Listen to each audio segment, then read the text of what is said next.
నమస్తే, నేను మీ రజిత. ఈరోజు పంచాంగం వివరాలకు వస్తే ఆగస్టు 21వ తేదీ బుధవారము, తిథి కృష్ణపక్ష విధియ. ఆగస్టు 20 తేదీ మంగళవారము రాత్రి 8:33 నుండి ఆగస్టు 21వ తేదీ బుధవారము సాయంత్రం 5:07 వరకు. చంద్రమాసంలో ఇది 17వ తిథి కృష్ణపక్ష విధియ. ఈరోజు అధిపతి బ్రహ్మ. భవనాలు మరియు శాశ్వత స్వభావం గల ఇతర వస్తువులను పునాదులు వేయడానికి మంచిది. ఆగస్టు 21వ తేదీ బుధవారము, నక్షత్రము పూర్వభద్రపద. ఆగస్టు 21వ తేదీ 2024 బుధవారము తెల్లవారుజామున 3:09 నుండి ఆగస్టు 22వ తేదీ గురువారము రాత్రి 12:33 వరకు. పూర్వభద్ర శుభకార్యములకు అనుకూలం కాదు. ఆగస్టు 21వ తేదీ బుధవారము యోగము సుకర్మ. ఆగస్టు 20 తేదీ మంగళవారము రాత్రి 8:54 నుండి ఆగస్టు 21వ తేదీ బుధవారము సాయంత్రము 4:59 వరకు. శుభకార్యములకు మంచిది. కరణము ఆగస్టు 21వ తేదీ బుధవారము తైతుల. ఆగస్టు 20 మంగళవారము రాత్రి 8:32 నుండి ఆగస్టు 21వ తేదీ బుధవారము ఉదయము 6:49 వరకు. తైతుల శుభయోగము, పట్టాభిషేకము, ప్రసిద్ధి చెందడము, ఇంటి సంబంధించిన కార్యకలాపాలు. అమృతకాలము ఆగస్టు 21వ తేదీ ఈ బుధవారము అమృతకాలము శుభ సమయంగా పరిగణిస్తారు. ఇది నక్షత్రముకు సంబంధమైన శుభ సమయం కాలము.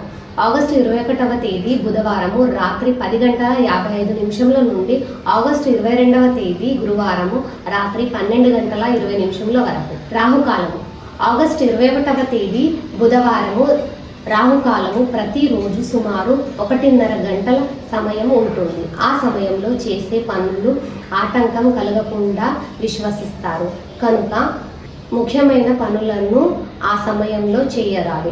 మధ్యాహ్నము 12:21 నుండి మధ్యాహ్నము 1:55 వరకు. దుర్ముహూర్తము ఆగస్టు 21వ తేదీ బుధవారము దుర్ముహూర్తము అశుభ సమయంగా పరిగణిస్తారు. ఈ సమయంలో కొత్త పనులు ప్రారంభించడము, ప్రయాణాలు ప్రారంభించటము చేయకూడదని అంటారు. ఉదయము 11:56 నుండి మధ్యాహ్నం 12:46 వరకు. గుళక కాలము ఆగస్టు 21వ తేదీ బుధవారము గుళక కాలం చేసిన పనులు సఫలం కావని నమ్ముతారు.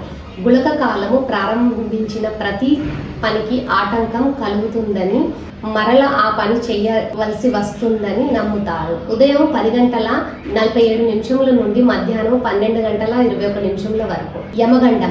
యమగండము అశుభ సమయంగా పరిగణిస్తారు.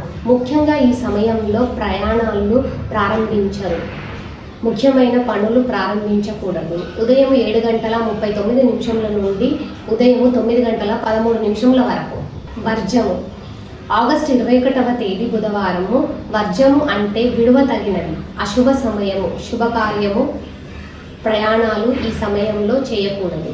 ఆగస్టు 21వ తేదీ బుధవారము మధ్యాహ్నము 2:21 నుండి ఆగస్టు 21వ తేదీ బుధవారము సాయంత్రము 3:47 వరకు.